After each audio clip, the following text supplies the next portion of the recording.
పరిశుద్ధ గ్రంథములో నుండి ఒక వాక్య భాగాన్ని మనం ఈ పూట చదివి ధ్యానం చేసుకుందాం.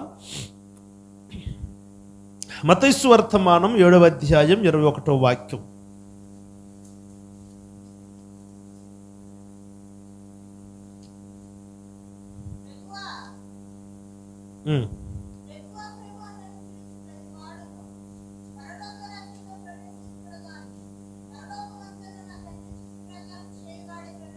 ప్రేమగల తండ్రి, అల్పుడినైన నన్ను మరుగుపరిచి నువ్వు ప్రత్యక్షమవమని యేసు నామములో ప్రార్థించి అడుగుచున్నాము తండ్రి, ఆమేన్. స్తోత్రం చెప్పండి గట్టిగా.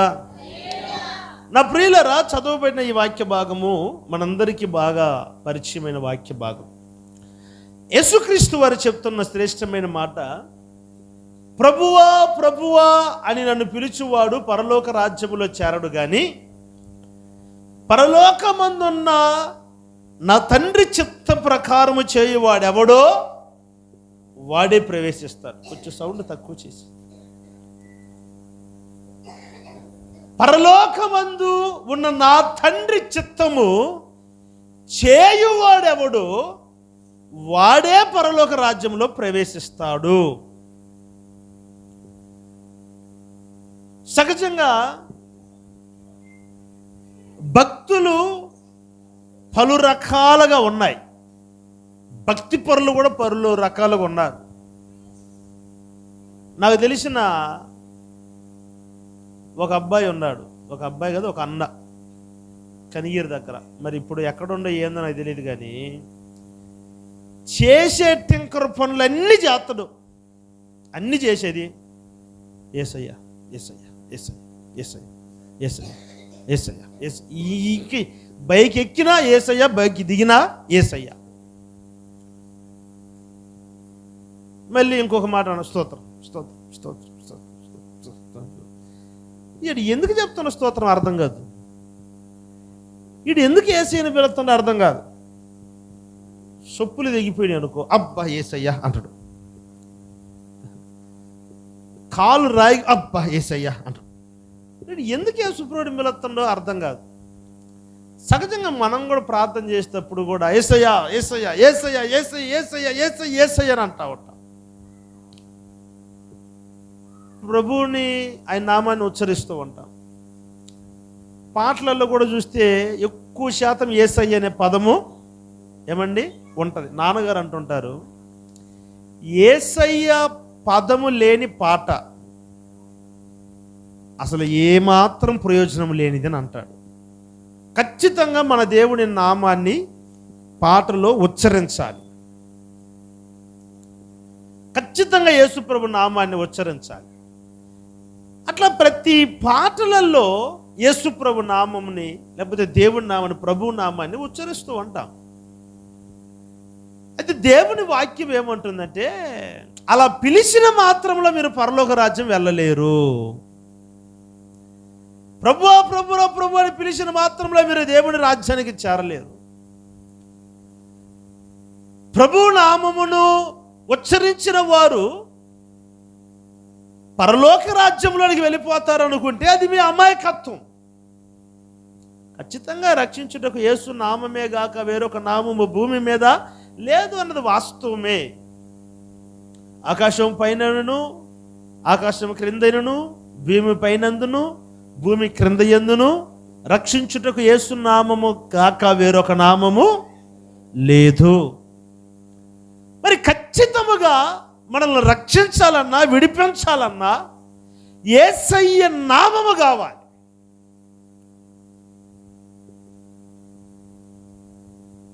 అందుకే ఆ పాటలో యేసయ్య నామమే బలమైన దుర్గము, నా తోడై నిలచి క్షేమముగా నన్ను దాచి నన్నెంతగానో దీవించి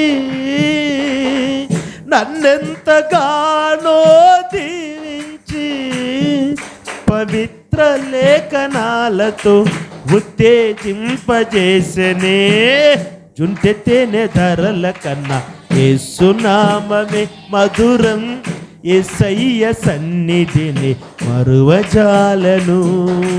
దేవునికి స్తోత్రం. యేసయ్య నామము బలమైన దుర్గం, ఆయన నామము పోయబడిన పరిమళ తైలం, ఆయన నామం మనకు ఆశ్రయం. Praise the Lord. ఖచ్చితంగా యేసయ్య నామములో శక్తి ఉన్నది. ఆయన నామము మనల్ని రక్షిస్తుంది, ఆయన నామం మనల్ని కాపాడుతుంది. అయితే ఇక్కడ ఏమన్నాడంటే, అలా పిలిచిన మాత్రంలో మీరు ప్రభు రాజ్యంలోనికి వెళ్ళలేరు. దేవునికి స్తోత్రం కలుగును గాక.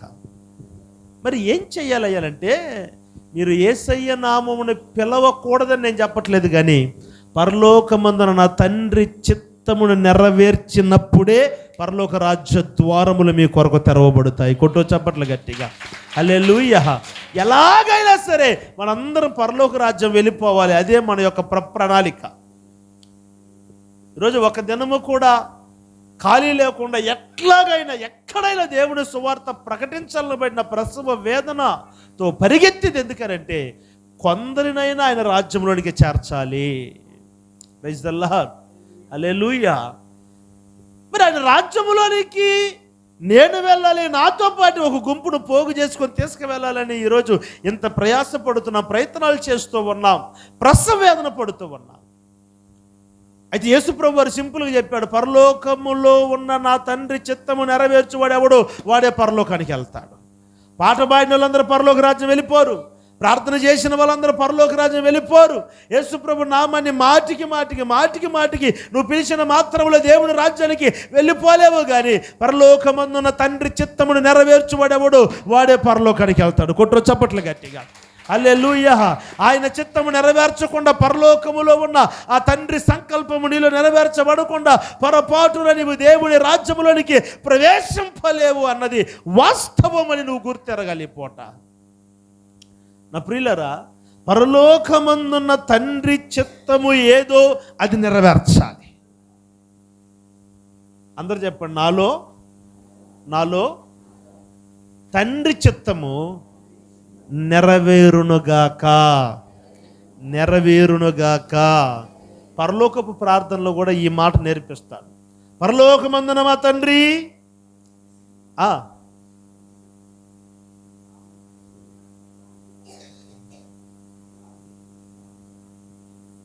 ఏందండి తిడుతున్నారు నన్ను?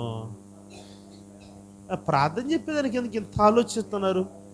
పరలోకమందున మా తండ్రి,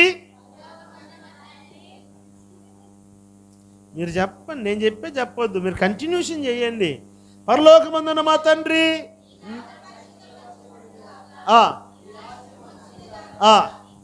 నీ చిత్తము పరలోకమందు ఎలాగు నెరవేరుచున్నదో అదే రీతిగా భూమి యందును నెరవేరునుగాక.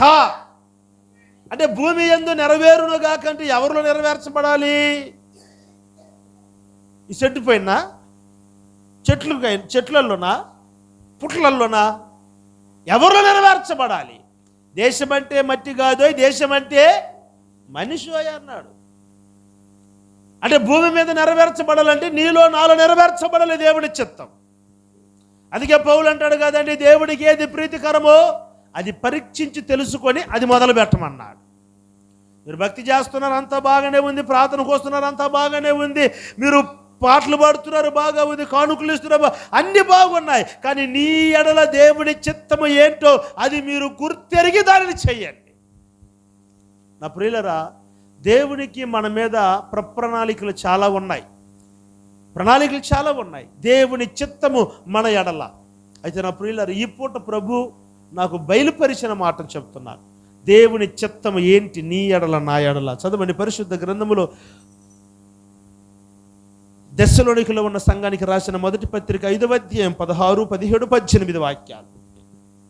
దెస్సలోనికలో ఉన్న సంఘానికి రాసిన మొదటి పత్రిక 5వ అధ్యాయం 16, 17, 18 వాక్యాలు. ప్రతి విషయమందు కృతజ్ఞతాస్తుతులు చెల్లించుడి, ఈలాగు చేయుట యేసుక్రీస్తునందు మీ విషయములో దేవుని చిత్తము. సపట్లు కొట్టండి గట్టిగా. ఏంటయ్యా దేవుని చిత్తం? పరలోకమందున్న మా తండ్రి, నీ నామం పరిశుద్ధపరచబడునుగాక, నీ రాజ్యం వచ్చునుగాక, నీ చిత్తము పరలోకమందు ఎలాగ నెరవేర్చబడుచున్నదో అలాగే భూమి యందును నెరవేర్చబడును గాక, అంటే నాలోనూ నెరవేర్చబడును గాక. దేవుని చిత్తము జరగకుండా ఎవడు దేవుని రాజ్యంలోనికి ప్రవేశించలేడు. నువ్వు తండ్రి రాజ్యంలో ప్రవేశించాలంటే ప్రభువా ప్రభు అని నువ్వు ప్రార్థన చేసిన మాత్రంలో, పిలిచిన మాత్రంలో, పాటలు పాడిన మాత్రంలో పరలోక రాజ్యంలో అంత తేలిక నువ్వు ప్రవేశించలేవు. కానీ తండ్రి చిత్తములు నెరవేర్చబడితే పరలోకపు ద్వారములు నీ కొరకు తెరవబడతాయి. పరలోకపు ద్వారములు నీ ఎదుట తెరవబడాలి అని అంటే దేవుని చిత్తము నీ ఎడల నెరవేర్చబడాలి. హల్లెలూయా. అందులో ఒకటి పౌలు రాస్తున్నాడు, మీ ఎడల దేవుని చిత్తము ప్రతి విషయములోనూ ఆయనకు కృతజ్ఞతాస్తుతులు చెల్లించాలి. దేవునికి స్తోత్రం కలుగునగాక. ప్రతి విషయములో నీవు దేవునికి కృతజ్ఞతాస్తుతులు చెల్లించాలి. ప్రతి విషయంలో ప్రభుకి కృతజ్ఞత కలిగి ఉండాలి. నా ప్రియమైన దేవుని బిడ్డలారా, చదవండి పరిశుద్ధ గ్రంథములో ఎఫెసీ పత్రిక 5వ అధ్యాయం 20వ వాక్యం.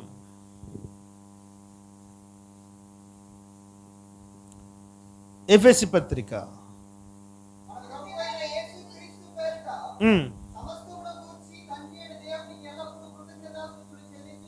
ఎట్లా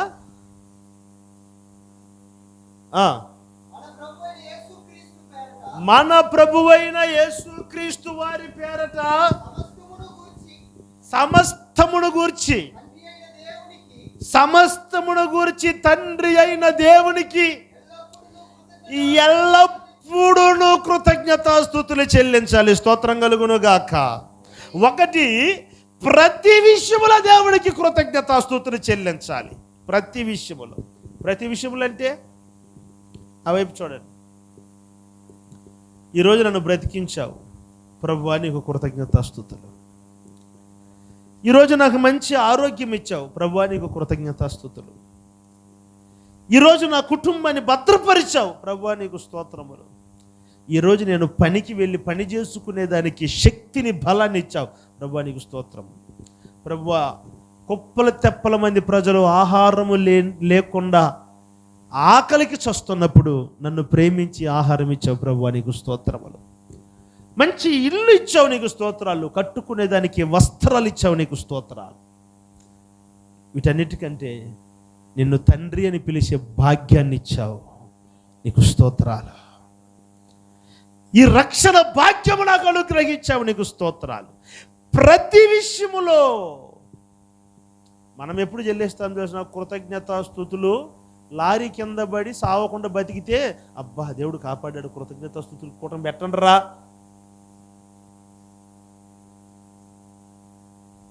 బాత్రూంలో జారి కింద పడి చచ్చిపోయిన వాళ్ళ సంఖ్య చెప్పనా?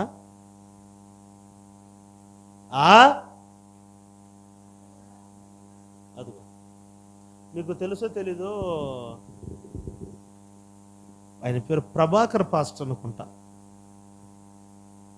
ఏమన్నా అంతలా నువ్వుతూ తలకాయ. ప్రభాకర్ పాస్టర్ గారు తిరుమలిసైలో కూడా పరిచర్య చేస్తున్న పెద్ద ఆయన. ఇప్పుడు ప్రభు చెంతకు చేరారు, వెళ్ళిపోయారు. వారి యొక్క సత్యమణి అమ్మగారు ఎలా చచ్చిపోయారు తెలుసా? వర్షం పడుతూ ఉంది. అది కరెక్ట్గా నవంబర్ మాసం అనుకుంటా. వర్షం పడుతుంటే ఇంకా నిద్రపోయేదానికి ముందుగా సరే పాస్కి వెళ్ళొద్దామని వెళ్ళారంట. వెళ్ళి 2 గంటల సేపు అయింది. ఏంటి ఇంకా రాలేదు అని చెప్పేసి తలుపు తట్టి చూస్తే ఉమ్మ లేదు, షమ్మ లేదు. తర్వాత తలుపు పగలగొట్టి చూస్తే ఆమె తలకాయ పగిలి చచ్చిపోయింది. ఆమె ఎప్పుడు చచ్చిపోయిందో, ఆమె ప్రాణం ఎప్పుడు పోయిందో ఎవరికి తెలియదు. మనం అనుకుంటాము అబ్బా లారీ కాడ నుంచి తప్పించుకున్నామబ్బా, దేవుడు కాపాడిండబ్బా. లారీ కాడ నుండి తప్పించిందే నీకు తెలుసు, చిన్న రాయి కాడ నుండి కూడా నిన్ను తప్పించాడని తెలుసా? వీళ్ళు ఏం మొహాలు పెట్టుకున్నారు, ఈయన మాస కడిసి కదా అట్నే ఉంటుంది.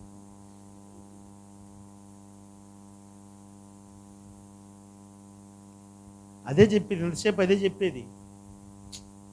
ఈరోజు అసలు ఎందుకు ఈ సబ్జెక్ట్ ఇచ్చాడంటే, ఈ మాసం యొక్క చివరి దినం ఇది. వాస్తవానికైతే సంవత్సరము ప్రారంభించి ఎన్ని మాసాలు అయిపోయినాయి? 6 మాసాలు అయిపోయినాయి. ఇంకెన్ని మాసాలు ఉన్నాయి? కరెక్ట్గా సంవత్సరానికి మధ్యలో ఉన్నాం మనం. సగం సంవత్సరం దాటాం. ఈ సగం సంవత్సరం వరకు మనల్ని ప్రభు కాపాడాడు. Praise the Lord. దీనికి కృతజ్ఞత కలిగి ఉండాలనే మరి ప్రభు ఈ వాక్యం ప్రేరేపించాడు. మీరేందో ఆదివారం అయిపోయి లాస్ట్ ఆదివారం అయిపోయా ఏమి తేలే, ఈ మనిషి వేరే మరి అదే కష్టం కదండి కాపురం చేయటము.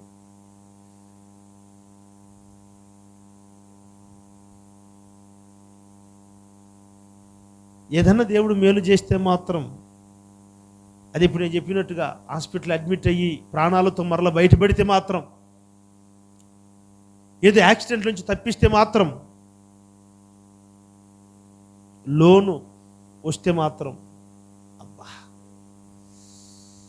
నీవు చేసిన ఉపకారములకు నేనేమి చెల్లింతును. ఏం చెల్లెత్తావు? ఆ మిచ్చిరి పేడి తెచ్చి పెడతావు, అంతకంటే ఏం చేస్తావు? అబ్బా మళ్ళీ రాగాలు వేలాది నదులంత విస్తార తైలమునికిచ్చిన చాలునా, గర్భఫలమైన నా జ్యేష్ఠ పుత్రుని నీకిచ్చిన చాలునా. దేవునికి స్తోత్రం. ఎప్పుడు? ఆయన మేలులు చేసినప్పుడు కాదు, ప్రతి దినము నా ప్రభు నీకు అనువనువున మేలు చేస్తూనే ఉన్నాడు. అప్పుడు మేము ఉంటాయి ఉండిగోళ్ళు ఉంటాయి. ఉండిగోళ్ళు అంటే తెలుసా మీకు? ఆంధ్ర వాళ్ళు ఎట్ట చెప్పాలా? రాయి పెట్టి కొడతాను చూసినవా? కేకా? నారవాయ? కార్డ్బాల్ పెట్టి కొడతారు. దాన్ని తీసి కాకిన ఏదో కొట్టాలని ఒకటి కొట్టాడు. కొడితే అది ఆ కాకి వెళ్ళిపోయింది, ఆ చెట్టుకు తగిలింది. అది చెట్టుకు తగిలిన ఆ స్పీడ్లో ఒక ఆయన నడిచి వెళ్తూ ఉంటే కరెక్ట్గా ఇక్కడ తగిలింది. కరెక్ట్గా ఇక్కడ స్పాట్లో చనిపోయాడు. ఆయన వాస్తవానికి టీ పెట్టుకుందామని పాలు బయట తీసుకుని వెళ్తాను. అంబేద్కర్ నగర్లో జరిగింది. మేమున్న సెంట్ థామస్ మౌంట్లో అంబేద్కర్ నగర్లో జరిగిన విషయం చెప్తున్నాను. ఎంత 35 నుండి 40 ఏళ్ళు, 40 వయసులోపే ఉంటుంది ఆయనకి. హఠాత్తుగా చనిపోయాడండి. ఊరికి ఒక రాయి, ఇంకా ఎక్కడ దెబ్బలు లేవు, చిన్న గీత గీసినట్టుందాడు అంతే. స్పాట్లో చనిపోయాడు. అంటే నేను అంటాను, ఇట్ట ఎన్ని అపాయముల నుంచి ప్రభు మనల్ని దాటిస్తున్నాడు. అందుకే భక్తుడు అన్నాడు, మీరు ప్రతి విషయములో మీరు దేవునికి కృతజ్ఞతాస్తుతులు చెల్లించాలి, మీ ఎడల ఇది దేవుని చిత్తం. 2, ఎల్లప్పుడూ ప్రభుకు కృతజ్ఞతాస్తుతులు ఎందుకు ఈ మాట గట్టిగా చెప్తున్నాడంటే, రోమా పత్రికలు అంటాడు 1వ అధ్యాయం 22వ వాక్యం. రోమా పత్రిక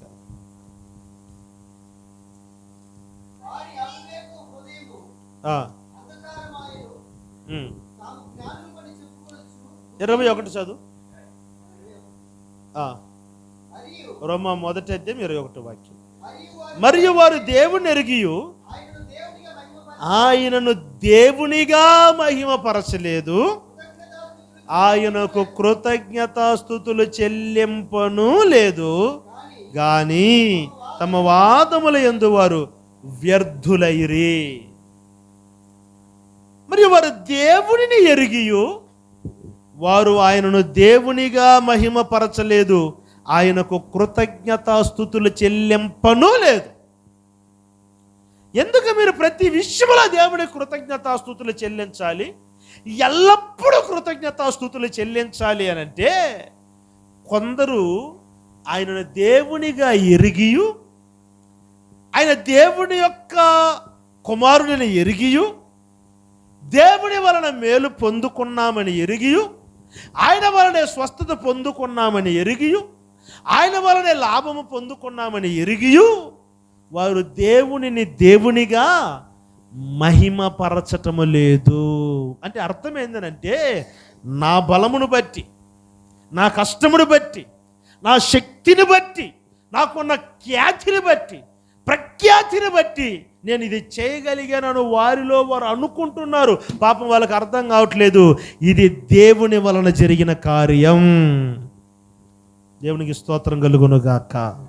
ఇది దేవుని వలన జరిగిన కార్యము కనుకనే ఇది ఇంత శుభప్రదంగా చేసి ముగించటానికి ప్రభువు కృప చూపాడు అని వారు ఆలోచించట్లేదు.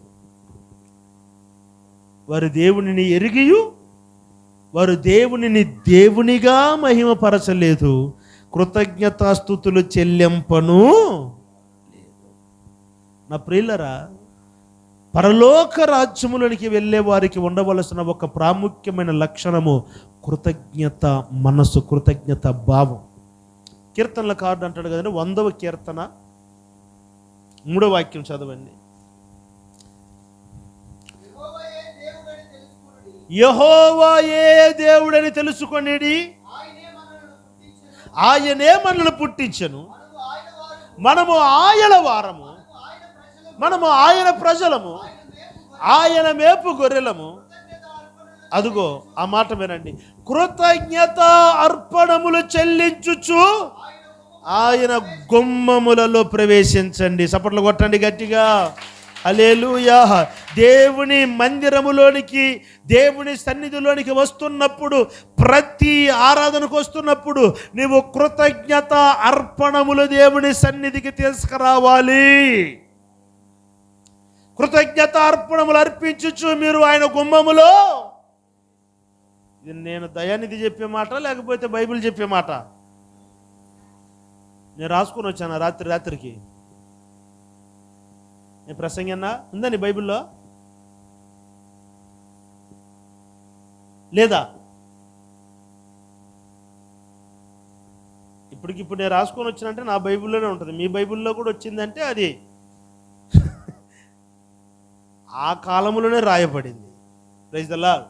అంటే దేవుని మందిరానికి వస్తున్నప్పుడల్లా వస్తున్న ప్రతి ఒక్కరు మనసు ఎలా ఉండాలంటే కృతజ్ఞత భావం. దేవునికి స్తోత్రం కలుగునగాక. మందిరానికి వచ్చేదే పెద్ద కష్టమైపోయింది, మందిరానికి రావటమే కష్టం. మొదటి ఆదివారం ఒక రీతిగా ఉంటారు, బాగా మంచి ఫైర్లో పీక్లో ఉంటారు బాగా. రెండో ఆదివారం కొంచెం, ఎందుకంటే అప్పటికప్పుడు కట్టాల్సిన వాళ్ళందరూ కట్టి ఉంటారు కొంచెం. మూడో వారానికి కొంచెం ఇంకా పల్సు తగ్గిపోద్ది, నాలుగో వారానికి పల్సు పడిపోతుంది. అంటే అర్థం ఏంటి? మందిరానికి రావటమే కష్టం. అంటే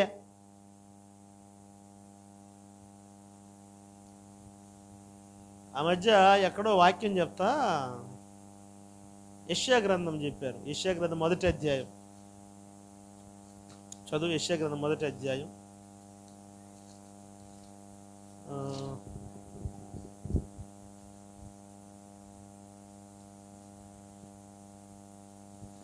12.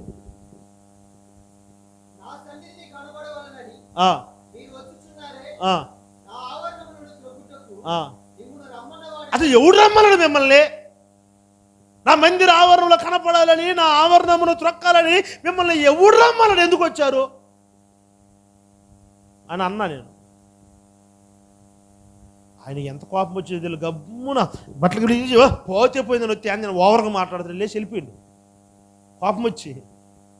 అంటే ఆడ ఉన్న భావం ఏంటంటే, మీరు చేయాల్సినవన్నీ చేసి వచ్చి ఇప్పుడు ఎందుకు వచ్చారు అని అర్థం. అది నేను ఆ ఎక్స్ప్లెనేషన్ చెప్పే లోపలనే మనోడికి ఆవేశం, బీపీ ఉన్నట్టుంది, అప్పటికే ప్రెషర్ అయిపోయింది. అట్లా మందిరానికి రావటమే ఏదో కష్టపడి ఏదో పోగొట్టుకున్నట్లుగా. దేవుని మందిరానికి వస్తున్నప్పుడు ఉత్సాహముతో రావాలి, గంతులు వేస్తూ రావాలి, ఆర్భాటముతో రావాలి. ఈరోజు నా తండ్రిని చూడబోతున్నానని రావాలి, ఈరోజు నా తండ్రి మాటలు వినబోతున్నానని రావాలి. ఈరోజు నేను కీర్తనలు పాడి ప్రభుని మహిమపరచబోతున్నాను రావాలి. ఈరోజు దైవ సేవకుడు ద్వారా ప్రభు నాతో మాట్లాడబోతున్నాడని ఉత్సాహముతో దేవుని సన్నిధికి రావాలి. తమిళ్లో ఒక పాట ఉంది, మా మౌంట్ సంఘ యవనస్తులు పాడతారు. ఆ పాట నాకు పూర్తిగా తెలియదు కానీ 2-3 లైన్లు. அலங்காரவாசலாலே பிரவேசிக்க வந்திருக்கிறோம், நீந்தாரே ராரே ராரே பிரவேசிக்க வந்திருக்கிறோம், ஆராதிக்க வந்தோம், அன்பு கூற வந்தோம், யெகோவ தேவனையே போழ்த்திட வந்தோம் தூயவரே சுவையே. ఆమె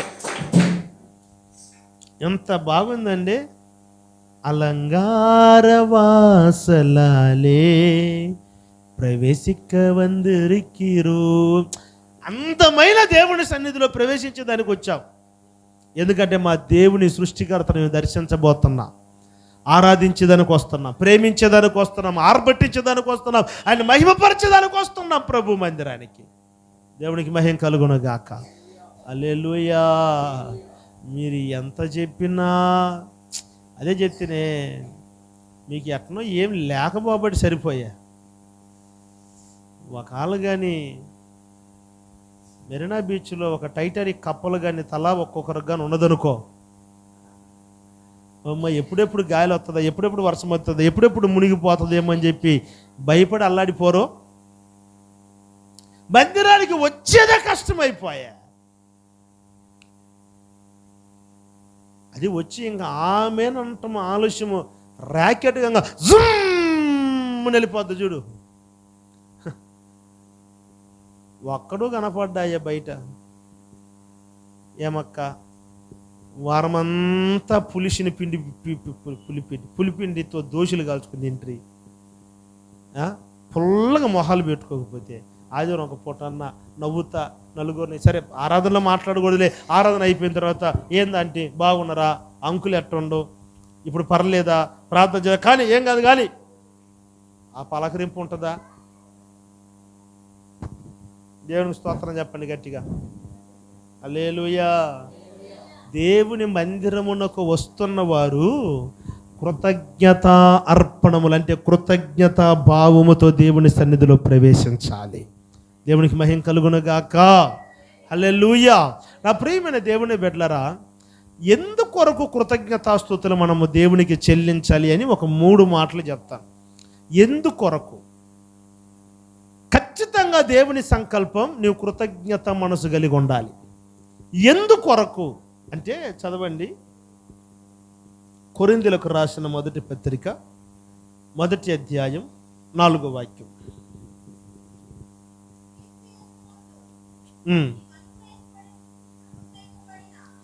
క్రీస్తు యేసునందు నీకు అనుగ్రహించబడిన దేవుని కృపను చూచి మీ విషయమై హల్లెలూయా. అందరూ చెప్పండి, చేతుల పైకెత్తి హల్లెలూయా, హల్లెలూయా.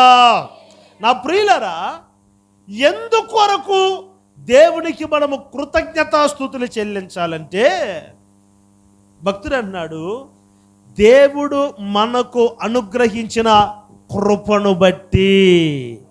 అందరూ చెప్పండి కృప.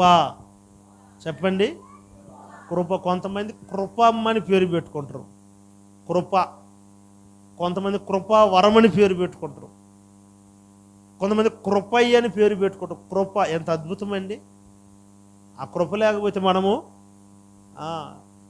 కృపమ్మ కృపమ్మ కృప అని పిలవంటే ఒక ఆమె కుప్పమ్మ కుప్పమ్మ కుప్ప అని పిలుస్తుంది. కుప్పమ్మ కాదు, కృప, గ్రేస్, కృపమ్మ. ఎందుకమ్మా అని అంటే ఆయన కృప చూపాడు గనుక. దేని బట్టి మనము దేవునికి కృతజ్ఞతాస్తుతులు చెల్లించాలంటే ఆయన మనకు చూపిన కృపను బట్టి. ఏం చూపాడు ప్రభు మన ఎడ్ల? ఆ రోజులలో దేవుని మందిరంలోనికి అందరూ రాలేరు. యాజకులు, ప్రధాన యాజకులు మాత్రమే రావాలి. అందరూ దేవుని మందిరంలోనికి రాలేరు. అయితే యేసుక్రీస్తు వారి ద్వారా, ఆయన అనుగ్రహించిన కృప ద్వారా తెర రెండుగా చినిగింది. పత్రమును దేవుడు రద్దుపరిచినాడు. ఈరోజు దేవుని మందిరంలోనికి, కృపాసనం యొద్దకు ప్రతి ఒక్కరూ పరిగెత్తుకుని ఆయన పాదములు పట్టుకునే అవకాశం కలుగజేశాడు. హల్లెలూయా. ఆయన కృపాసనము మీద ఉన్నాడు. ఇది ఏం కాలం? ఇది చెప్పాలి, ఏం కాలం ఇది? కృపాకాలంలో ఉన్నాం. ఇది ఏం కాలం అంటే కృపాకాలం. ఈ కాలం ముగించిన తరువాత శ్రమల కాలం. ఇప్పుడు ఏం కాలం? ఇది కృపాకాలం. తర్వాత శ్రమల కాలం ప్రారంభం అవబోతుంది. 7 ఏళ్ళ శ్రమల కాలం. ఇప్పుడు నువ్వు ప్రభు సన్నిధికి పరిగెత్తుకుని ఆయన పాదాలు పట్టుకోగలిగితే నీ కృప కలుగుద్ది. ఈ కాలము జార విడిచిన తర్వాత మరల కృప నీకు దొరకదు. ఇంక కృప నీకు అందుబాటులో ఉండదు. ఆ కృపే ఇంతవరకు మనలను బ్రతికించింది, నడిపించింది, నిలవబెట్టింది, సజీవ లెక్కలో ఉంచింది. హల్లెలూయా. కృపను బట్టి ఎక్కువ మనం దేవుని కృతజ్ఞతాస్తుతులు చెల్లించాలి. ఎందుకంటే ఆ కృప లేకపోతే ఈరోజు ఈ స్థలంలో నేను నిలబడలేను. ఆ కృప లేకపోతే ఈరోజు ఈ స్థలంలో మీరు కూర్చోలేరు. ఆ కృప లేకపోతే ఈ దినమున మనం ఏ కాలగర్భన కలిసిపోయి ఉంటాం. ఆ కృప లేకపోతే ఈరోజు ఏ హాస్పిటల్ పాలైపోయి ఉంటాం. ఆ కృప లేకపోతే ఏ పోలీస్ స్టేషన్లు పాలైపోయి ఉంటామో. అయితే నా ప్రియమైన దేవుని బిడ్డలారా, దేవుని కృప మన మీద ఉన్నది గనుక ఈరోజు స్వతంత్రంగా ప్రభుని దేవుని మందిరంలో ఆరాధించుకునే ధన్యత మనకు దక్కింది. హల్లెలూయా. కాబట్టి మనము కృపను బట్టి దేవునికి కృతజ్ఞతాస్తుతులు చెల్లించాలి. హల్లెలూయా. చదవండి పరిశుద్ధ గ్రంథములో తిమోతీయులకు రాసిన 2వ పత్రిక 1వ అధ్యాయం 10వ వాక్యం.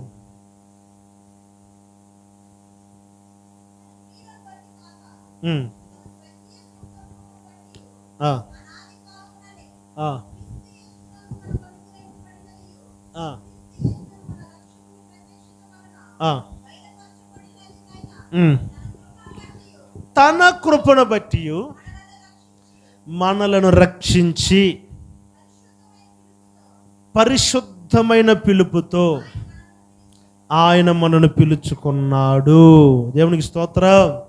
కృప ఏం చేసిందంటే, 1 రక్షించింది, 2 పిలుచుకున్నది. 1 ఏం చేసిందండి? కృప మనల్ని ఏం చేసింది? రక్షించుకున్నది.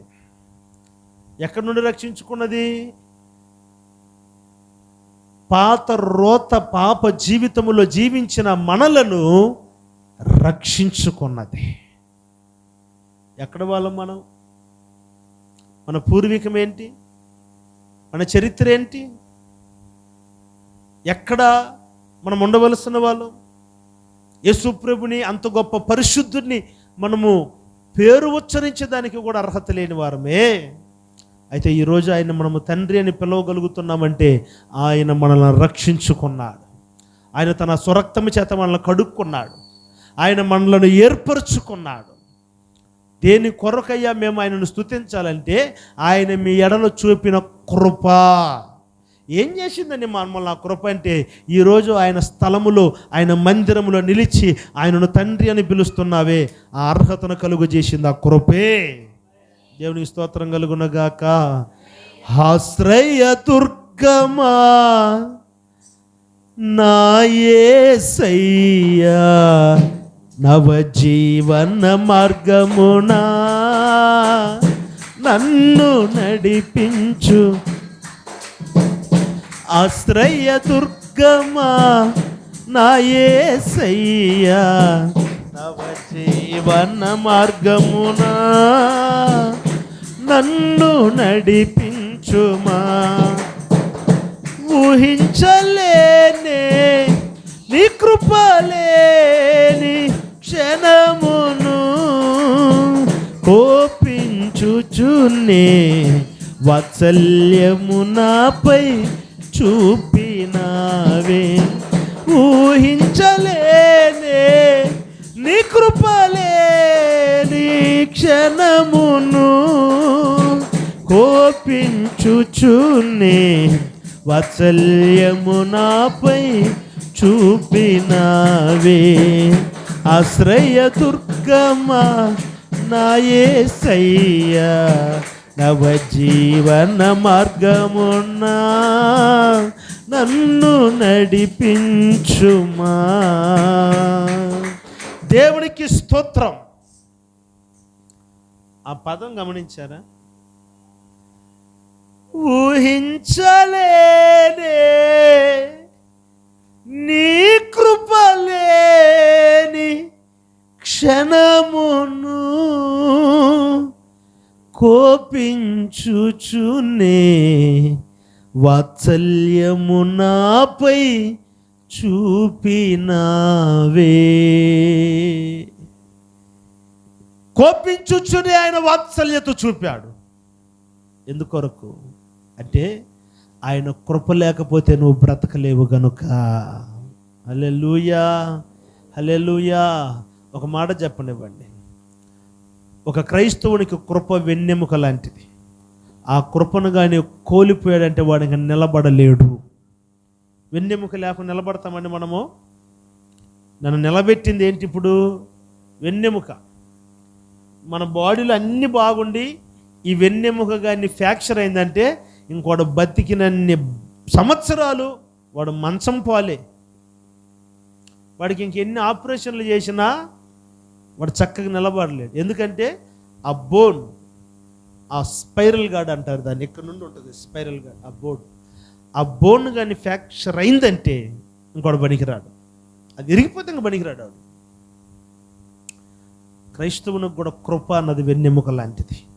ఆ కృప కానీ పోగొట్టుకున్నావంటే ఇంకా బ్రతకటం వ్యర్థం. Praise the Lord. ఇప్పుడు దేవుడు నీకు ఆ కృపను అనుగ్రహించినాడు. ఎందుకయ్యా నేను ప్రభుని స్తుతించాలంటే ఆయన కృప నీకు దేవుడు అనుగ్రహించినాడు గనుక. హల్లెలూయా, హల్లెలూయా. ఆ పాటలో రాశాను, సొమ్మసిల్లి క్షీణించుచుండగా నవనూతన కృపతో నన్ను నింపుచుంటివే. సొమ్మసిల్లి క్షీణించుచుండగా నవనూతన కృపతో నన్ను నింపుచుంటివే. మరువలేనయ్యా నీవు చూపిన కృప, కృతజ్ఞత మనసుతో నిత్యము జీవింతు. మరువలేనయ్యా నీవు చూపిన కృప, కృతజ్ఞత మనసుతో నిత్యము జీవింతు. నీకే ఆరాధన, నీకే స్తుతి. దేవునికి స్తోత్రం. సొమ్మసిల్లి క్షీణించిపోతుండగా ఆయన నవనూతనమైన కృప మనల్ని బలపరుస్తుంది. హల్లెలూయా. మరువలేనయ్యా నీవు చూపిన కృప, కృతజ్ఞత మనసుతో నిత్యము నేను జీవించాలి. దేని కొరకయ్యా? పెద్ద పెద్ద బిల్డింగ్లు కట్టించాడు కాదు, వాటన్నిటికంటే శ్రేష్టమైన కృప నీకు దేవుడు తోడుగుంచాడు. హల్లెలూయా. ఆ కృప లేని క్షణము, ఆ కృప లేని నిమిషము మనము ఊహించలేము. కృప లేని క్షణము మంది కాదు, కృప లేని బ్రతుకు అసలు బ్రతుకే కాదు. కాబట్టి ఎందుకొరకయ్యా మేము ప్రభుని స్తుతించాలి, ఎందుకు మేము కృతజ్ఞతాస్తుతులు అర్పించాలంటే ఆయన విలువ కలిగిన కృప నీకు దేవుడు అనుగ్రహించినాడు గనుక. రెండవ మాట లూకా సువార్త 17:16.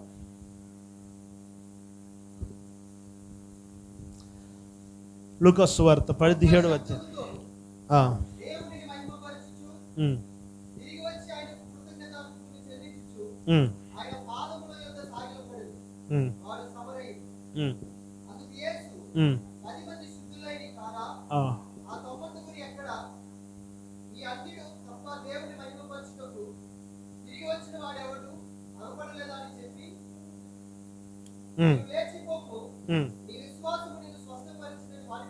చాలు తల్ల పైకెత్తారు. నా ప్రియులరా, రెండవదిగా ఇక్కడ ఒకడు దేవునికి కృతజ్ఞతాస్తుతులు చెల్లిస్తున్నాడు. ఎవడాడు? సమరయుడు గాడు. ఏం జబ్బుడికి? కుష్ఠరోగం. కుష్ఠరోగము ఎందుకు కొరకు కుష్ఠరోగం వస్తుందంటే, ఈ రోజులలో వ్యాధులు ఎట్టనొస్తున్నాయి. ఈరోజు వ్యాధులు ఎక్కువైపోయినాయి కాబట్టి హాస్పిటళ్ళు ఎక్కువైపోయాయి, డాక్టర్లు ఎక్కువైపోయారు. ఆ రోజులు అట్లా కాదు. ఎవరికన్నా ఏదన్నా అనారోగ్యం వస్తే అది ఒక శిక్ష. అది అట్లనే కుష్ఠరోగం అన్నది ఏంటంటే ఒక శిక్ష, ఒక శాపం. వాడు చేసిన పాపంను బట్టి వాడి మీదకి వచ్చిన శాపాన్ని కుష్ఠరోగం అంటారు. కుష్ఠరోగం వచ్చిన వారిని ఎవరు ఇంటిలో పెట్టుకోకూడదు, పట్టణంలో పెట్టుకోకూడదు, సమాజంలో ఉంచకూడదు. మరి వాడిని ఎక్కడ వదిలిపెట్టాలి అంటే ఊరికి బయట వదిలిపెట్టాలి. వాళ్ళ భార్య ఉన్నా, లేకపోతే వాళ్ళ పిల్లలు ఉన్నా, లేకపోతే వాళ్ళ తల్లిదండ్రులు ఉన్నా, వాళ్ళ సహోదరులు ఉన్నా, ఎవరు వారితో మాట కలపకూడదు. ఎందుకంటే శాపం కాబట్టి. ఒకవేళ వాడు పట్టణంలోనికి వచ్చారంటే వాడి మీద ఉన్న శాపం పట్టణంలోనికి వచ్చేస్తుంది. వాడిని ఇంట చేర్చారంటే వాడి మీద ఉన్న శాపం ఆ ఇంటికి వస్తుంది. వాడితో ఎవరైనా సహవాసం చేశారంటే వాడి మీద ఉన్న శాపం వీడికి వస్తుంది. కాబట్టి వాడితో ఎవరు మాట్లాడకూడదు, అన్నపానములు వాడితో పుచ్చుకోకూడదు.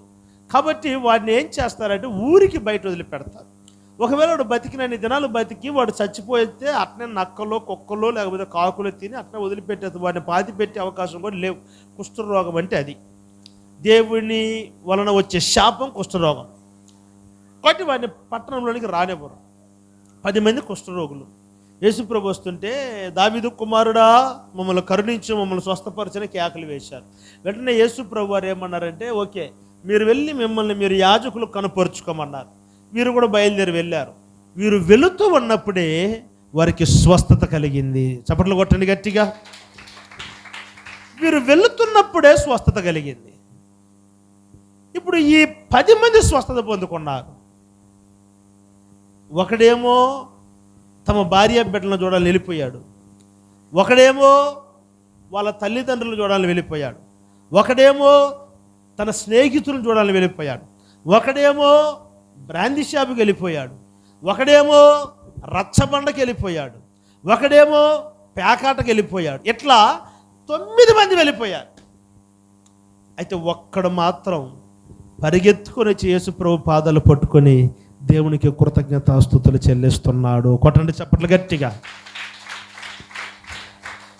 యేసుప్రభు అడుగుతారు, 10 మంది శుద్ధులయ్యారు కదా, అంటే 10 మంది స్వస్థత పొందుకున్నారు కదా, మిగతా 9 మంది ఎక్కడా? ఓకే, ఈ విషయాలు పక్కన పెడితే దేవుడు మనతో మాట్లాడాలనుకున్న మాట, దేవుని వలన స్వస్థత పొందుకున్నాము కనుక మనము దేవుని కృతజ్ఞతాస్తుతులు చెల్లించాలి. నేను దేవుని వలన స్వస్థతే పొందుకోలేదండి అన్నవాళ్ళు ఉంటే చేయి పైకి ఎత్తండి.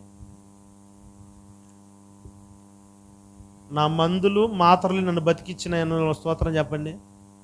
అన్న రాజ్యమాకేది?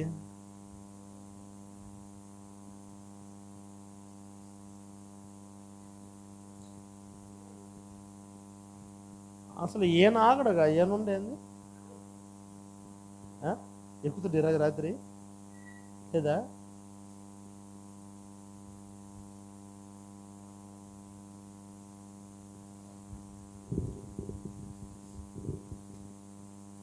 నేను అస్సలు దేవుని వల్ల స్వస్థతే పొందుకోలేదండి అన్నవాళ్ళు ఎవరైనా ఉన్నారా? ఏందండి దేనికి మాట్లాడట్లేదు, అసలు నాకు ఏ సమస్య రాలేదండి అన్నవాళ్ళు అట్టన చేయొద్దండి. నాకు శరీరంలో ఏ సమస్య రాలేదు, ఇప్పుడు దాకా హెల్తీగా ఉన్నాను, సూపర్ మ్యాన్ లాగా అన్న చేయొద్దండి. ఉన్నారా? అచ్చక్క ఏం చెప్పవు, పెద్ద మనిషి గుడిపాటి పనులు నేర్చుకొచ్చిన ఉపదేశం మాకు చేస్తే కాదు నువ్వు. ఉన్నారా? ఏం ప్రసంగన్నా? దేవుడి వలన స్వస్థత పొందుకొనని వారు ఎవరైనా ఉన్నారా? దేవుని బట్టి మాకు పెద్ద స్వస్థత అంతా ఏం వద్దండి అని కానీ ఒకవేళ మన సంఘాలలో అన్ని సంఘాలలో ఉన్నవాళ్ళు కానీ అనుకుంటే నిజంగా నాకు రెస్ట్ దొరికినట్టే. అర్థమైన స్తోత్రం చెప్పండి. చెమట పుడుతుందని ప్రార్థన చేయమని ఫోన్ చేస్తాం. ఏంటే ఎందుకండి చూశారు విజ్ఞాపన. ఆ మధ్య ఒక ఊరికా నుంచి ఫోన్ చేస్తుంది, అయ్యా బర్రిపోయింది అయ్యా ప్రార్థన చేయి. సరే మొత్తదే అంటే అది ఏడుందో చెప్పి మేము పోయి తెచ్చుకుంటామంటాం. అది చూడండి అమ్మ, అక్కడే ఆ మండలంలో ఎన్నో చూడండి, కొండల మీద చూడండి, నువ్వు ప్రార్థనలో కనిపెట్టి చెప్పు బర్రె. ఇప్పుడు నేను దేవుని ప్రభువా ఈ బర్రె ఆడుంది నాయన, ఎక్కడుంది ప్రభువా బర్రె, ఈ బర్రె ఆడుంది చెప్తే వీళ్ళు పోతారు నాయన. ఇప్పుడు బర్రె కొరకు నేను మోకరించాలా? చూసా అంటే సగానికి సగం నాకు రెస్ట్ దొరికినట్టే. ప్రభు వలన మాకు స్వస్థతలు వద్దు అని అంటే అర్థం ఏంటి? మీరు మౌనంగా ఉన్నారంటే ఖచ్చితంగా దేవుని దైవికమైన స్వస్థత మాకు కావాలి, అంతేగా దాని అర్థం. అంతేగా ఇప్పుడు దైవికమైన స్వస్థత పొందుకున్న మీరు ఆ స్వస్థతను బట్టి కృతజ్ఞతాస్తుతులు చెల్లించాలి. హల్లెలూయా, హల్లెలూయా. కృతజ్ఞత కలిగి బ్రతకాలి. ఇంకా ఆ స్వస్థతను బట్టి బాగా అయిపోయిన తర్వాత మర్చిపోవటం కాదు. మధ్య ఒక అతనికి ఏమైందంటే కాలు ఇరిగింది. కాలు, అతను ఫుట్బాల్ ప్లేయర్, అతను ఫుట్బాల్ ఆడతాడు. మరి అక్కడ ఫుట్బాల్లోనే ఏదో ఆడుకుంటూ మరి ఏదో ఎదురు వాళ్ళు పొడుచుకునేసి కాలు ఇరిగిపోయింది. కాలు ఇరిగిపోయిన తర్వాత డాక్టర్లు ఏం చెప్పారంటే ఈడు అసలు పరిగెత్తలేడు, ఇంకా మామూలుగా లేచి నిలబడుతూ నడుస్తాడు, అంతవరకు పరిగెత్తలేడు, 3 స్థలాలు ఇరిగిపోయి తుంటలు అయిపోయింది అని అన్నారు. అప్పటి నుంచి వీడికి ప్రార్థన చేస్తూ ఉన్నాము. దేవుని మహాకృపలో స్వస్థత కలిగింది. వాడు మందిరానికి వస్తున్నాడు. అంటే చిన్న చిన్నగా నడుస్తాం మందిరం. ఫస్ట్ స్టిక్ పట్టుకొని వచ్చాడు. కాదు ఫస్ట్ 2 మనుషులు ఎత్తుకొని వచ్చారు. దాని తర్వాత స్టిక్ పట్టుకొని వచ్చాడు. ఆ స్టిక్ లేకుండా చిన్నగా నడకలో నడకి చిన్నగా వచ్చాడు. ఇంకొక నెలకి మామూలు నడుస్తూ వచ్చాడు. నడుస్తూ వచ్చిన తర్వాత ఇంకంతా అయిపోయిన తర్వాత వాడు పరిగెత్తటానికి కూడా ప్రభు కృప చూపాడు. పరిగెత్తున్నాడు. వీడు పరిగెత్తడానికి ప్రారంభమైనప్పటి నుంచి మళ్ళీ ప్రార్థనకు రావట్లే. ఏంది రా అని చూస్తే మళ్ళీ ఫుట్బాల్కి వెళ్తాడు. చూసావు సందు ఎట్టుండ్రు? హ్యాపీ బర్త్డే, థ్యాంక్స్ చెప్పురా. నిన్న బర్త్డే రే చందుకి. ఈరోజు అనుకున్నావా? ఈరోజు అనుకుంటే లడ్లు తెప్పికిపోయినా అంత తేలిక వదిలి పెడతాను ఏంది? ఏండి మళ్ళీ ఫుట్బాల్ ఆడేదానికి వెళ్ళాడు. ఏమంటాడంటే వాడు, అన్నా మరి ఆ రోజులు అయితే పరిగెత్తలేకపోయాను కాబట్టి చర్చికి వచ్చా, ఇప్పుడు పరిగెత్తుతున్నా నేను వెళ్ళొద్దు ఫుట్బాల్కి అంటున్నాడు. ఇప్పుడు నిజంగా మీరు చెప్పండి, స్వస్థత దేవుడు వాడికి ఇచ్చిన దానికి వాడు కృతజ్ఞతగా ఉన్నాడా? కిషోరన్నా ఏందన్నా చదింపు కవరా?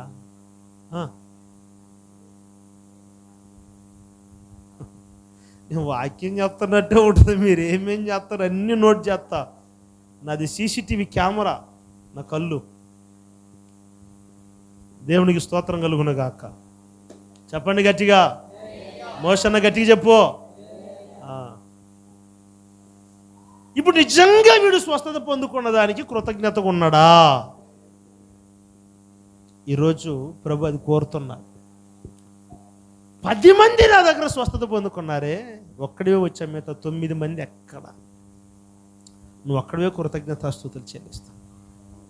నీ కుటుంబంలో నీ భర్తకు ప్రభు స్వస్థత ఇచ్చాడు, కానీ నువ్వు ఒక్కదానివే వచ్చి ప్రభు కృతజ్ఞతాస్తుతులు చెల్లిస్తున్నావు. నీ భర్త ఎక్కడని ప్రభు ఈ రాత్రి అడుగుతూ ఉన్నాడు.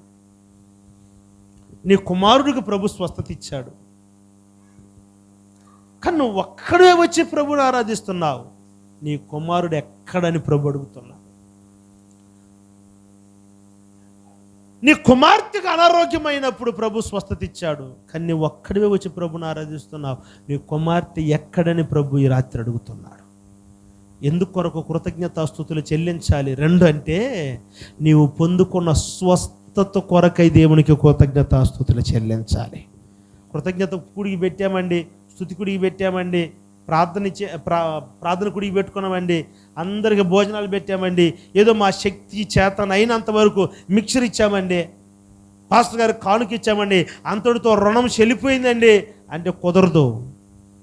దేవుడు నీకు ఇచ్చిన స్వస్థతను బట్టి జీవితాంతం నువ్వు ప్రభువుకి కృతజ్ఞతాస్తుతులు చెల్లించాలి.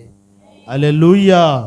మూడవ మాట మత్తయి సువార్త 15:36. మత్తయి సువార్త 15వ అధ్యాయం 36వ వాక్యం.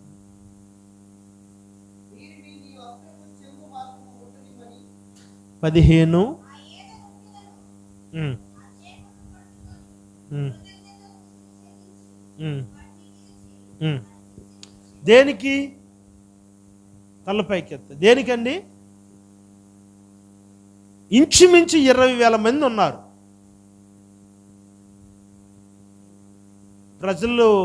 ప్రజలను పోనివ్వండి, టైం అయిపోయింది, వాళ్ళ ఇళ్ళకి వెళ్ళి వాళ్ళు ఏమన్నా చేసుకొని తినాలి కదా అని అన్నారు శిష్యులు. ప్రభు ఏమంటాడంటే, సరే మీరే వాళ్ళకి భోజనం సిద్ధపరచండి. శిష్యులు అందరూ ఆశ్చర్యపడిపోయారు, ఎంతమందికి మేము ఎక్కడి నుంచి తీసుకురావాలి భోజనాలు.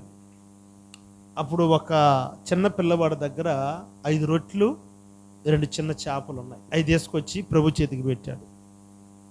ప్రభు చేతికి పెట్టి ప్రభు ఏమనాలి ఇప్పుడు? ఒరేయ్ ఏం జరిపోతాయిరా ఇది ఎవరు ముక్కులో పెట్టాలరా, పెట్టుకోరా నువ్వే అని అనాలి. నిన్న కూడా జేమ్స్ కూడా 60 జరిపోతాయి అని అడిగాడు. 60 జరిపోతే పిల్లల సంగతి ఏందని అడిగిన. పిల్లలకు కూడా ఇవ్వాలా? అది నేను ముందే చెప్తేనే పొలిమేరు దాటలేవు, మళ్ళీ ఇంకా తిరుమీసేదాకా పోతావు ఇంక మళ్ళీ. ఎట్ట సరిపోతాయి? పెద్దోళ్ళకి ఇచ్చినా లేకపోయినా ఖచ్చితంగా పిల్లోళ్ళకి ఉండాలని చెప్పా. తర్వాత సంఖ్య పెరిగింది. మీరేం భయపడద్దు, టెన్షన్ పడద్దు. ఖచ్చితంగా ఏమండి, ఎట్ట సరిపోతాయి రా? ఇది 20,000 మందికి 5 రొట్టెలు ఎట్ట సరిపోతాయి అని ప్రభు కోపపడి వాళ్ళని కసురుకోవాలి. కానీ ప్రభు వాటిని చూసి, ప్రభువా నీకు కృతజ్ఞతాస్తుతులు ప్రభు అని చేతులు ఆకాశం అయిపెత్తి ప్రభును గణపరిచినాడు. సపట్లు కొట్టండి గట్టిగా. మన బతుకు ఏందంటే, ఈరోజు ప్రభు అన్నం పెట్టాడే పర్వాలేదు అనుకోరు, ఈరోజు మొక్కలు లేవేంది అంటారు. నిజం, నేను చెప్పే నిజమా అబద్ధమా? చెప్పరేందండి, పెళ్ళిళ్ళు ఫంక్షన్లకి వెళ్తానులా, అబ్బా మనం వేసేదే 101, ఏమో మనం ఆస్తి అంతా రాసిచ్చినట్టు ఫీలింగ్. మళ్ళీ మొక్కలు పడలేదేంటే, మొక్కలు పడలేదు. మళ్ళీ పెళ్లి కొడుకులు మేనమామంటే ఊరకనుకున్నవా? వాడిని అడగ, నువ్వు ఎంత వేసి నువ్వు చదివిపోయిన అడుగు. మరి అన్నం దొరికిందే, ఒక పూట గడిచింది అనుకున్న, అబ్బా ప్రభువా కృతజ్ఞతాస్తుతులు నాయన అనేది పానిచ్చి మళ్ళీ బిల్డప్, మళ్ళీ ఈ ఆస్తి అంతా రాసి ఇచ్చినట్టు. నేను అంటాను, మంది కూడా అంతే. ఏదో దేవుడు ఈ పూట పెట్టాడు అని సంతోషపడతామా? అబ్బా దేవుడు ఈరోజు పచ్చడి మెతుకు, అబ్బా ఏం టెన్షన్ అవుతారండి. నాకు తెలిసిన ఆయన ఒక ఆయన ఉండవు, రోజు పల్లెలు పొరుగుతూ ఉంటాయి. రోజు భార్య అంటది, అసలు ఇతన్ని ఎక్కడన్నా తృప్తిపరచాలి భోజనాల్లో, ఏది చేసినా వంకాయల పులుసా, పులిహార, సాంబారా, మొక్కలు చేసి పెట్టు. రోజు యాడికి పోవాలి? ఏమండి, మనము నిజంగానే తృప్తి కలిగి ప్రభు కృతజ్ఞతాస్తుతులు చెల్లిస్తున్నామా? చెప్పరేందండి. ఈరోజు మానవుడు ఏందనంటే, తమిళ్ అంటారు ఇరుక్కరద విట్టు పరక్కరదకు ఆశపడేది. అంటే ఉండేది వదిలిపెట్టి లేని దాని కొరకు ఆశపడతారని. ఉన్నదాన్ని బట్టి ఈరోజు మానవుడు తృప్తిపరచబడటము లేదు. దేవునికి మహిమ కలుగును గాక. హల్లెలూయా. వాస్తవం నేను వేసుకునే బట్టలన్నీ చాలా విలువ తక్కువైన బట్టలు, నేను వేసుకునే బట్టలు, నేను బట్టలు తీసేదానికి వెళ్ళేది చాలా కష్టం. ఎవరన్నా తీసిస్తే కుట్టించుకొని వేసుకుంటా, కానీ నేనుగా తీసుకోను మనసు వచ్చి. ఒకవేళ తీసుకున్నా కూడా ఇది ఎంతండి మీటరు, 480 రూపాయలు, ఇదొద్దు. ఇది ఎంతండి, 300, ఇదొద్దు. ఇది ఎంతండి, 120 రూపాయలు. ఇది ఇవ్వండి, 3 మీటర్లు ఇది ఇవ్వండి అంట. వారు నన్ను ఆశ్చర్యంగా చూస్తారు. మనమేం చూసి దానికేమో బయట అవుట్లుక్ కొంచెం సూపర్గా కనపడుతుమా. వాడు అనుకుంటారు, అబ్బాయి ఎట్ట తిరిగి ఒక 5,000 రూపాయలకి వ్యాపారం చేద్దాం. మంది 500 దాటదు. ఒక ఆయన అన్నాడు, ఏదంటే అదేదో చెప్పాడు, ఏదో కాటన్ పేరు సరిగ్గా గుర్తుండవలేదు, అవి వేసుకున్నా బాగుంటాయి అన్నాడు. నేను కూడా వేసుకుందామని చెప్పి, సరే బాగుంటుంది అంటుండే కదా వేసుకుందామని షాప్కి వెళ్ళి అది అడిగా. అది మీటర్ 850 రూపాయలు అంట. మీటర్ 850 రూపాయలు. ఇంచుమించు కుట్టుకూలితో మొత్తం కలిపి అటు తిరిగి 4,000 వస్తుంది. ఫోన్ చేసి షడాబడి తిట్టేశా. నన్ను చూస్తే అంత ఉన్నోడ్లాగా కనపడుతుందా నీకన్నా? ఏందన్నా మరి ఎంత పెద్ద సేవ చేస్తున్నావు, ఇంత పెద్ద మినిస్ట్రీ ఉంది, మరి కనీసము ఎంత మాత్రమైన బట్టలు కుట్టించుకోవాలి. నేను చెప్పాను, దేవుడు నాకు ఏది ఇచ్చాడో అది చాలు. ప్రైజ్ ది లార్డ్, హల్లెలూయా. మంది అట్ట కాదు, కొత్త మోడల్ ఏదో ఉన్నదాన్ని బట్టి. అదే అంటారు, పులిని చూసి చెప్పరేందండి, నక్కోత పెట్టుకున్నదంట. దేవునికి స్తోత్రం కలుగును గాక. ఈ మధ్య కారు తీశాను కదండి, 3 నెలలు అయిందా కారు తీసి. నేను కారు తీశానని నాకు తెలిసినోడు ఒకడు కారు తీసిండు.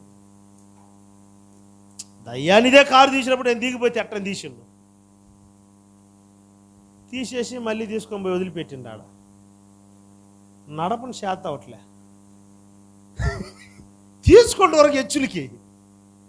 నడపని శాత కాకుండా తీసుకెళ్ళి డివైడర్ ఉంటుంది కదా రోడ్లో, దాని మీద ఎక్కించాడు. ఎందుకురా పులిని చూసి నక్కెందుకు వాత పెట్టుకోవటం అంటే, ఉన్నదాన్ని బట్టి తృప్తి చంద్రం. దేవునికి స్తోత్రం కలుగును గాక. నేను కారు తీసేటప్పుడు కూడా ఎంత తెత్తవో, పెద్దది తీరాదు, గాండా మిరగంలాగా పెద్దది తీసుకోరాదు అని అన్నారు. దేవుడు ఇది ఇచ్చాడు, దేవునికి స్తోత్రాలు, హల్లెలూయా. అదే అప్పుడప్పుడు అంటుంటాను, కారు లేని వాడిని బైక్ కొను చూసి ప్రభువుకు స్తుతులు చెల్లించాలి. బైక్ లేనివాడు సైకిల్ను చూసి ప్రభు కృతజ్ఞతాస్తుతులు చెల్లించాలి. సైకిల్ లేనివాడు కాలినడకన వెళ్ళేది చూచి ప్రభుని స్తుతించాలి. కాలినడకన వెళుతున్నవాడు చెప్పులు లేని వాడిని చూసి ప్రభుకి కృతజ్ఞతాస్తుతులు చెల్లించాలి.